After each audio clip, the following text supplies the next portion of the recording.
we have a guest.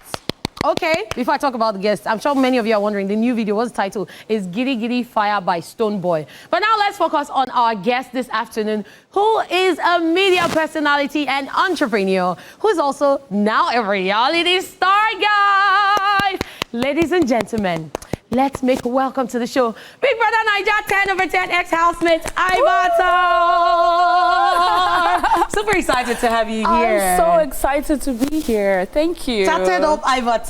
Yeah. Let's start with your tattoos. I feel like I won't even call it tattoos. Like, you seem like a work of art. Yeah. From head to toe. She's a blank canvas. Like a work of art. An entire work of art. So how many do you have? I have over 50. Can I tell you what they're calling me out there now? Drawing board, sketching pad, Lord of the Rings, but I love all the names I'm getting. Love I love it. And then you have so many piercings. Yes. Like only you. How many piercings do you have?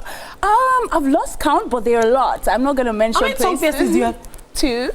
Okay. How do you eat ever? I swallow it well, oh. What about your chicken and meat? Well, it doesn't affect me. People think I take it out, I put it back. I even have a smiley. Just when I fix my teeth, you'll see that more. It's up here on the top. I love piercings. I love tattoos, you know. Oh, that's really nice. Yeah. And that doesn't affect how people see you, does it? It obviously does. Like I told you, out there, they're calling me Lord of the Rings now. And yeah, it does. But it's who I am. It's what I love. When I'm ready to take it out, I will. You know, some people feel like I'm too old. I still have my 2 belly piercings. And yes, on the top and I the think bottom. everything you do double. Hey, I mean, amazing. Yeah. But I mean, still talking about your tattoos, not taking it away from that. Because I mean, I feel like that's one of the most fascinating things, you know, about you. You know, checking your background, half Igbo, half Yoruba. Yeah. But you grew up in South Africa. Yes. So do you think if you actually grew up in Nigeria, you would not have so many tattoos? Judging by the fact that people in Nigeria are generally super judgmental. Yes, and nosy. Yes, I mean, my first 2 tattoos was when I lost my late brother to sickle cell. May he rest in peace. 18 years ago, he was 18.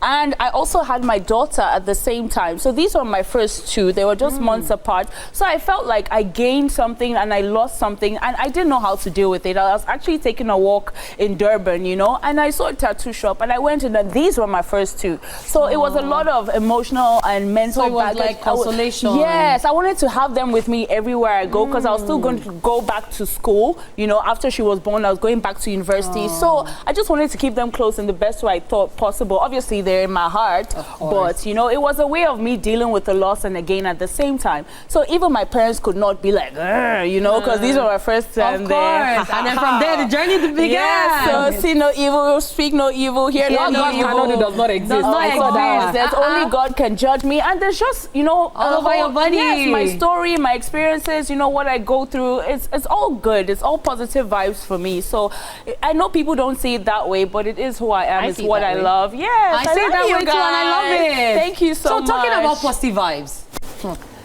you went into the house, and on social media I was seeing a lot of people say, oh, I know Ivatar, she's positive vibes, she's good vibes, but you had a lot of buzz in the house. Good. And then I saw a lot of people say, Ivatar is not really showing who she is. She needs more screen time. Yes. What was that about? Talk to me. Yes, I appreciate the fact that people did know me before I entered the house, and they knew Ivatar was all about, I even have a tattoo saying, think positive. I'm all about that vibe. I'm lively. You know, people that were on my Snap before it got deactivated, they know how I roll. You know, but one thing I don't like is people taking advantage of me. And I did tell them that I did let a lot of things slide. So those 1 or 2 fights that you saw, those were just a few. You know, if that would have happened. 1 or 2. Should I start? Okay, wait, let's list now. At least 3. Okay. Okay, at most 3. Okay. No, at least.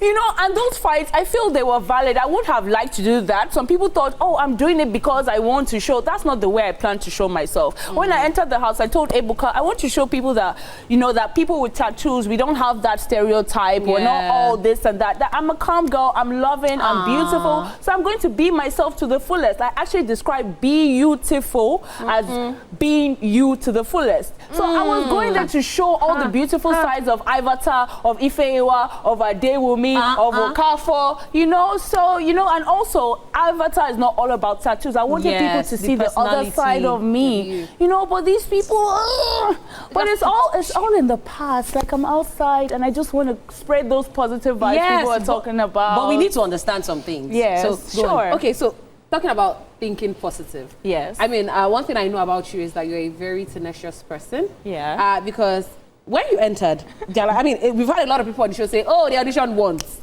and they got in. However, you auditioned 7 times. Yes. And I feel like if I do something once or twice and it doesn't work out, I'm done. Yes. But you did it first, second, third, fourth, fifth, sixth, 7 times. Yes. And what was your thought process, you know, going through that? And what exactly were you planning to achieve getting into the Big Brother house? Because, you know, for somebody to do something 7 times, it feels like you have something, you know, you have something planned out that you want to get from this thing. So how did you feel the entire 7 years and what were you trying to achieve getting into the Big Brother house? Okay, for the first audition was the year where T-Boss auditioned as well. I keep using her as an example because after she came out of the house, people used to call me T-Boss because of the piercing, you know. And you kind of look alike. Do we? Yeah. Shout out T-Boss. Okay, so that was my first audition, and it was a physical one, you know. So I went quite far in that one. I went through to the part where they started checking my medicals. Whoa. So I almost got in there, which was I think 20. Oh, it was about 7 years ago.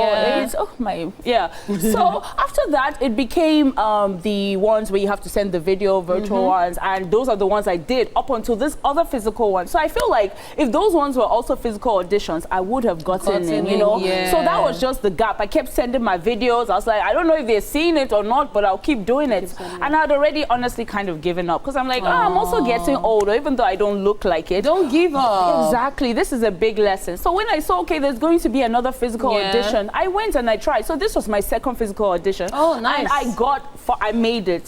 So that's why I feel like, yeah, I would have made it sooner, but God knows best. It's His timing. He chose this time. Of course. I'm glad. And like you asked, what did I want to achieve? Okay, before you answer that, let's go to the market to make money. Okay. And when we get back, you tell us about that. Because you don't a ton motivational speaker. Guys, we'll be back. Ivatar is still in the building. Show you people. Hey! She will show you. That I will show you. That's everything. We're going to talk about that. But before we went on break, you were talking about achievements, what you wanted to achieve. Oh, yes. At first, like my first audition, I think I was 18 in South Africa. I've mentioned that before for Big Brother Africa.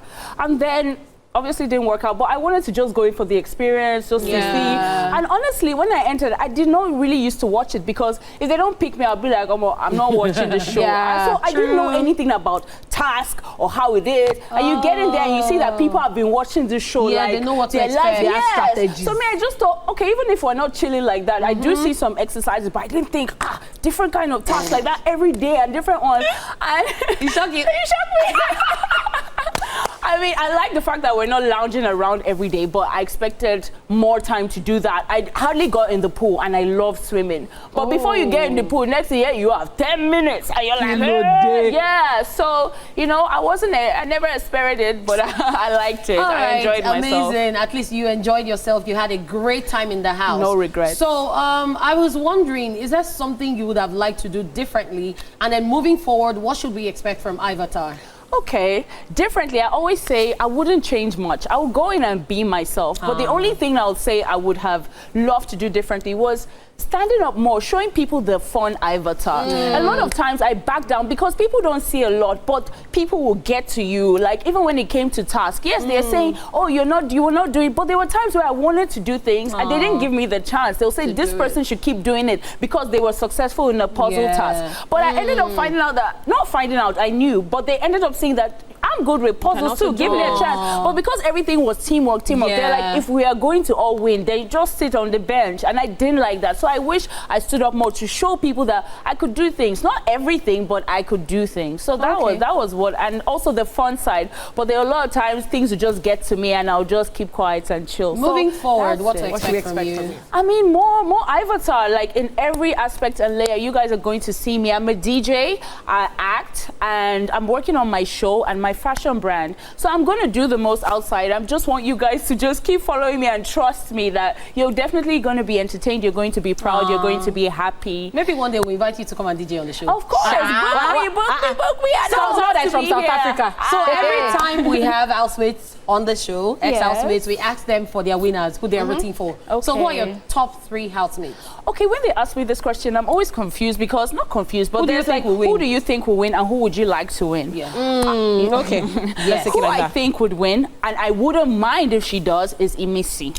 Yes, I've seen her vibe. You know, we've had conversations. So people are like, you didn't rate that. Me and Imisi were cool. I liked her. And when I did say that, I would have loved to be like Imisi. Not her, but the fact that she stood up for herself. Yeah. That's the only thing I was like, I would love to be like her. I love how she's just herself. No matter what, 10 people will tell her no and she'll say yes. But me, once 5 people say no, I'll be like, okay. So that's that. I think she'll win. And yeah, all the best to her. Would you exactly? My favorite person in that house, we became quite close, Kaybobo. I really love how caring he is. I love how motivated his fitness. I saw the last hug before you left the house. Come here, baby. He's a good friend. He became a good friend. So I'm rooting for him. He has a good heart, and I love people with good hearts. So where are you and Mensa now? Sorry, who's that? Wow. I left her in the house. I'm just here focused on my future and positive vibes. So everything in the house, make it stay there. So you said, like, just to round it up, you said something over and over and over again that I actually want to pick on. You said something about, you know, standing up for yourself. I don't know. So it seems there was a lot of gang up. Yes. Yeah. So do you want to tell us a few people that you felt like, you know, ganged up against you and... You know, I see me. I'm done mentioning names because people never understand. No, this is the last time. Don't worry. You're not mentioning because you guys are beautiful. And, you know, I'll do that. Okay, first of all, I did speak to Rooboy about it. I felt like he used to pick on me, and he did say yeah, but he was joking, and we became cool. Thelma, I know she used to do that often, and it's not just me that I'm so happy people are coming out, or I'm seeing instances in the house where people are like, even Rooboy is like, Thelma, the way you talk to people, you know. So she used to do that a lot, and a lot of people didn't see that. There were arena fights, but I used to keep quiet, and she'll keep going on. But I'm like, because we're in the arena, I wouldn't do that. Yeah. So yeah, she did, and Faith sometimes, because he felt he was the smartest person. Yeah. So he always used to shut me down, and just in groups, it was a lot, you know, for the poor Ivatar. I thought I was strong, but you saw me. But you prevailed. Sorry, baby. But you prevailed, and here you are. Give me my own hug now. So how do people reach out to you on social media? Social media, Instagram is at Ivatar, and then every other social media, TikTok, Snapchat, Twitter is at Tatted Up Ivatar. That's a period, baby. On period. That's a period. All right, thank you so much for coming on the show today. It was a pleasure having you. I know you don't want to go. Wait, so we don't want to go. We don't want you to between go. two beautiful ladies. But you have to go. And that's it with our guest, guys. Coming up next, we've got Movies at the Movies, your weekly guide to what's hot in the cinemas. Don't go anywhere, people.